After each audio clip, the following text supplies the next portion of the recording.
Merhaba Akşap Essemanlar Birliği'mize hoş geldiniz. eFootball 2025'te gündemdeki konularla karşınızdayım arkadaşlar. Önümüzdeki Perşembe günü oyunda yeni sezona geçeceğiz arkadaşlar. Ayın en çok beklenen haftasıdır. En hareketli gün bu sezon geçişinde olmakta. Önümüzdeki Perşembe günü yeni adaylı sözleşme paketleri gelecek. Klasman güncellemesi, maç biletinde yenilik olacak arkadaşlar. Orta ve aşağı tarafta oyuncular değişecek. Ayrıyeten güncelleme gelir mi gelmez mi onunla alakalı şimdilik bir gelişme bulunmamakta. Bazen Konami güncelleme de getiriyor.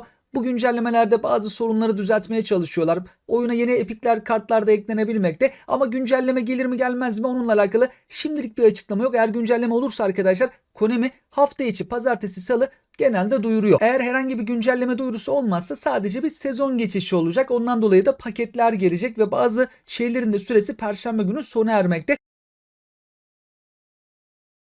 Fakat süresi biteceklere, geleceklere değinmeden önce arkadaşlar yorumlarda da bazı arkadaşlarımız belirtmişti. Bir takımın dizilişi çok farklı. Brezilya Ligi'nde Palmeiras kalecisiz bir dizilişe sahip. 6-2-3 diye geçiyor. Ben de oyunda denedim arkadaşlar. Bir hata var. Konumi büyük ihtimalle belki önümüzdeki perşembe düzeltebilir. Oyun planına baktığımızda kaleci yok. Stoper futbolcusu en yüksek seviyeli bir şekilde kalede gözüküyor stoper olarak. Eğer kaleye bir kaleci yerleştirirsek, örneğin 100 seviyelerimizde bir kaleci var arkadaşlar. Kaleye koyduğumuzda seviyesi düşüyor. Ama maç başladıktan sonra da düzeliyor. Öyle de bir durum var arkadaşlar. Şu an maç öncesi oyun planında kalecisiz stoper bir şekilde görebiliyoruz. Ama maç başladıktan sonra bu şekilde değil. Konami maç başladıktan sonra bunu düzeltmekte. Hatta şöyle göstereyim arkadaşlar nasıl yapabiliyoruz. Oyun planında temel takım ayarlarından takımımızı değiştirmemiz lazım. Buradan Güney Amerika, Brezilya Ligi seçiyoruz.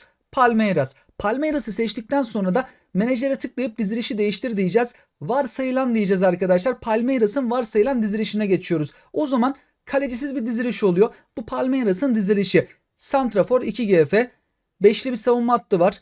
Arkada da stoper. Yani kaleci yok. Stoper. Maça başladığımızda da mesela Kimmich kalede bu şekilde gözüküyor. Kaleci formalı ama ben hemen bir duraklattım. Bir baktım. Maç başladıktan sonra düzeltiyor. Örneğin Kimmich'in seviyesi 41'e düştü arkadaşlar. Hatta rakip bir tane şut çekti, onu da yedi Kimmich. Yani duraklata basana kadar Kimmich gol yedi arkadaşlar, o derece. Böyle bir sorun. Bu düzeltilecektir belki de. Yani ne kadar süre belli olmaz ama bir hata da diyebiliriz. Fakat kalecisiz böyle stoperle başlarsak oyun içerisinde maç başladıktan sonra Konami bunu düzeltmekte. İlk başta oyun planında stoper olarak gözüktüğü için kaleci yerleştirdiğimizde kalecinin seviyesini düşürüyor. Ama maç içerisinde kaleci gerçekten kaleci gibi oynamakta. Seviyesinin hakkını verecek şekilde oynuyor arkadaşlar. İlginç bir şey oldu. Yani oyunu yıllardır oynuyoruz. Böyle bir şey olmamıştı. Kaleci stoper pozisyon karışıklığı. Onu da gördük oyunda. Konami belki bu hafta düzeltebilir. Perşembe günü Galatasaray'ın şampiyonluğuyla alakalı kampanya geldi. Biraz süresi uzun. Öyle bir haftalık değil arkadaşlar. 3 haftalık kampanya. Galatasaray'dan 5 futbolcu var bir pakette. Oradan 3 tane ücretsiz açma hakkı veriliyor. 2 tanesi bu etkinlikten kazanılmakta. Bir tanesi de günlük giriş hediyesi olarak veriliyor. Oyunda Perşembe gününe kadar süresi devam edeceklere baktığımızda bedava Showtime kalecili kampanyanın süresi Perşembe günü doluyor arkadaşlar. Bundan dolayı da günlük giriş hediyelerimiz vardı. Bu günlük giriş hediyeleri önümüzdeki Perşembeye kadar. Perşembe günü bu hediyeler olmayacak. Görevlerimiz, hedeflerimiz bedava ücretsiz kaleci alma hakkı burada yer alıyordu. 10 tane görev yaptıktan sonra alabiliyorduk. Eğer almadıysanız yedek hesabınız varsa arkadaşlar Perşembeden önce alabilirsiniz birçoğunu. Bedava Showtime kaleci alma hakkı Perşembeye kadar devam etmekte. Tur etkinliği burada 50 futbol parası vardı. Eğer oynamadıysanız arkadaşlar bunu oynayabilirsiniz. 6000 etkinlik puanına kadar geldiğimizde buradaki tüm hediyeleri alabiliyoruz. En sonunda da 50 futbol parası verilmekte. Gol oldu da günlük penaltı attığımız yerde adımlar biraz daha hızlı ilerliyordu. Bu da güzel oluyordu. Gol attığımızda 9 adım ilerlemekte. 36 adım olması lazım o bir turda ve 4 gün isabetli penaltı attığımızda bir turu bitiriyorduk. Fakat bu hızlı adım ilerleme olayı da Perşembe günü sona erecek arkadaşlar. Eskisi gibi gol atarsak 6, kaçırırsak 4 adım ilerleyecek. Eğer Konami bu kampanyayı uzatmazsa Perşembe günü bu ekstra adım atma, %50 daha fazla adım atma kampanyası da sona ermekte. Bu pakette Perşembe günü kaybolacak. Perşembeden önce yedek hesabınız varsa almadıysanız arkadaşlar bedava Showtime kaleciyi alabilirsiniz. Bu paketten de Konami 5 tane istediğimiz oyuncuyu veriyor. 2 tane ücretsiz alma hakkını günlük girişlerden hediye etmişlerdi. 3 tanesini görevlerden kazanıyorduk. Toplamda 5 tane oyuncu alabiliriz. Perşembe gününe kadar süremiz var. Perşembe günü bu paket kaldırılmış olacak. Bu etkinlik birkaç hafta önce gelmişti. Bu Perşembe günü sona erecek. 50 futbol parası kazandığımız haftalık etkinlik. Yine bu tarz bir etkinlik önümüzdeki Perşembe gelecek. Penaltı etkinlik kampanyadan dolayı geldi. Perşembeye kadar süresi var. Tur etkinliği, Player of the Week ücretsiz açma hakkı veren etkinlik. eFootball Ligi artık yeni sezon başladığında Konami bu görevleri getiriyor arkadaşlar. eFootball Ligi'nde de üst klasmanlara çıktıkça hediyeler kazanıyoruz. Yine Perşembe günü bunu getirecektir. Perşembe günü süresi bitecek, çok fazla paket var. Showtime paketler, adaylı sözleşme paketleri, Player of the Week paketi. Showtime paketlerden bir tanesi bu paket. Geçtiğimiz Perşembe günü gelmişti. Player of the Week paketi ligler bittiği için eskiden gelen kartları Konami getirdi. 32 oyunculu paket.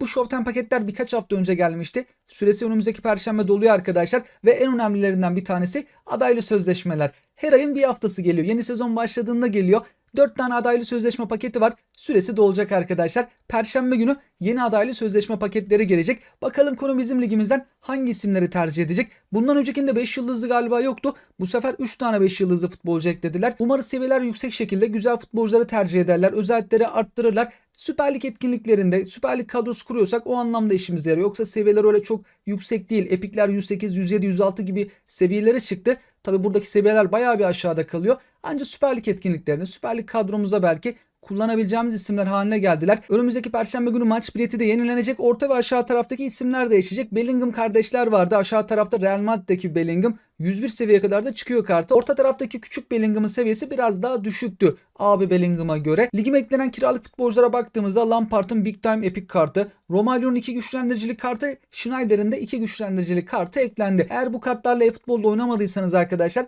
ligimde 10 maç sadece kiralık olarak kullanabiliriz. Deneme amaçlı orada isterseniz deneyebilirsiniz. Klasmanlar da Perşembe günü güncellenecek. Sıralama yapan, çok iyi sıralama yapan arkadaşlara da seçmeli güçlendirici jetonu hediye edilmekte.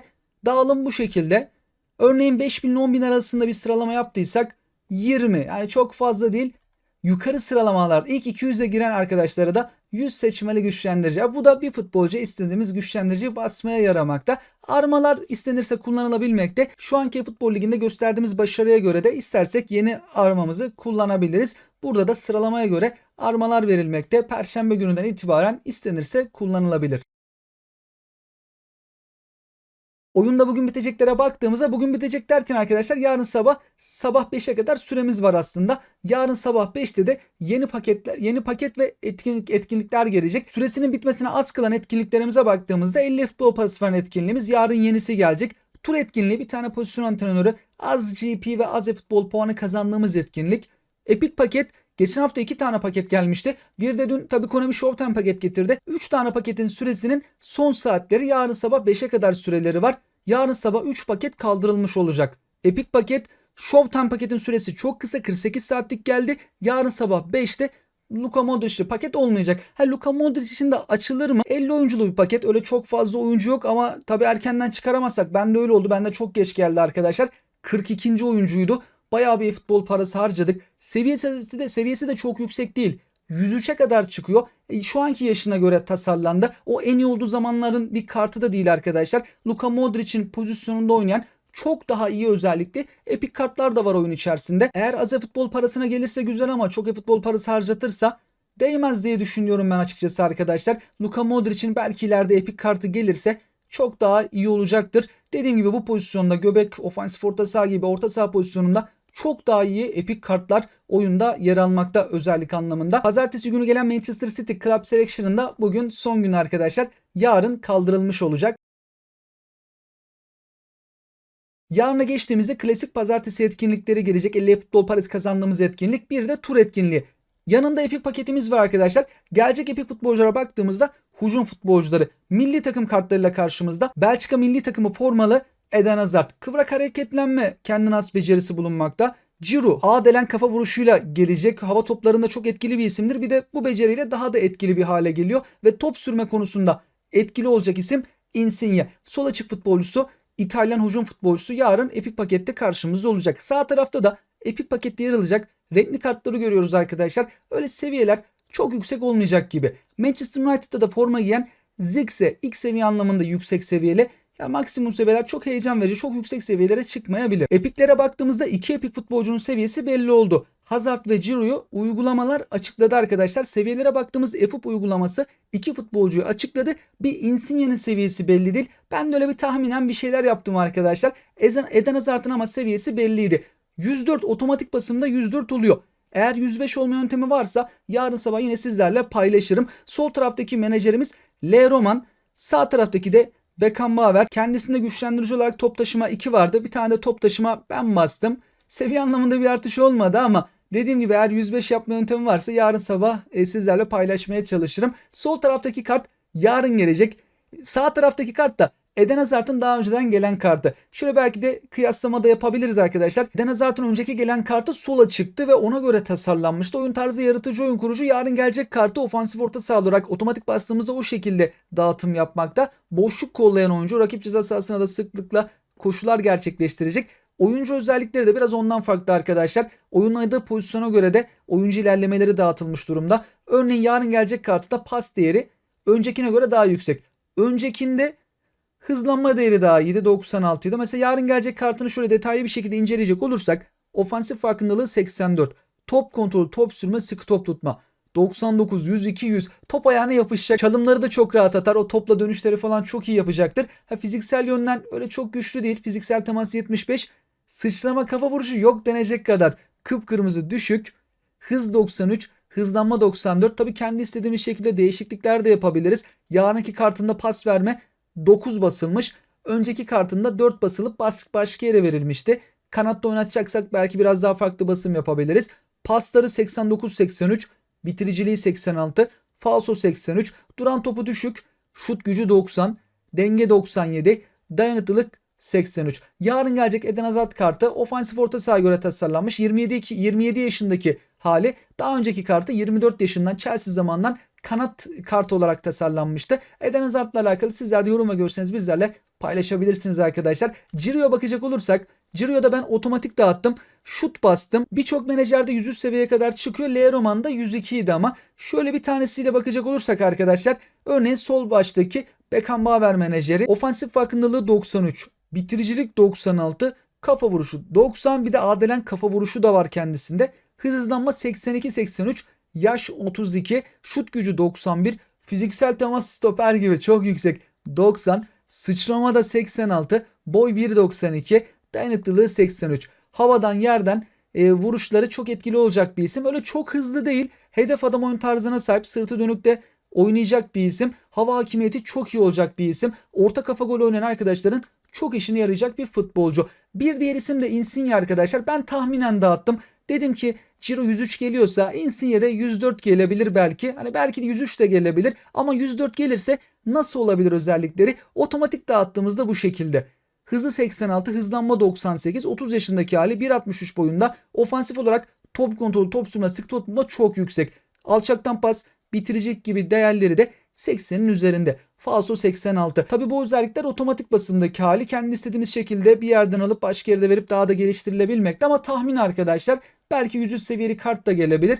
Ama Ciro'yla Eden Hazard'ın seviyesi belli oldu. Bir seviye daha artma yöntemleri varsa onlar da belli olduktan sonra ile özel basımları nasıl olur? Yarın sabahki videomuzda sizlerle paylaşmaya çalışırım. Sizler de tüm bunlarla alakalı yorum ve görüşlerinizi bizlerle paylaşabilirsiniz. Önümüzdeki perşembe günü de oyunda yeni sezona geçeceğiz. İnşallah güzel bir sezon olur arkadaşlar. Güncelleme olur mu olmaz mı? Haziran güncellemesi eğer olursa Konami de pazartesi günü ya da salı günü açıklama yapabilir. Açıklama yapmazsa güncelleme olmaz, sadece bir sezon geçişi olacaktır. Yeni bir gelişme olursa karşınızda olmaya çalışırım. Şimdiden sizlere mutlu, sağlıklı, güzel bir hafta dilerim. Hoşçakalın arkadaşlar.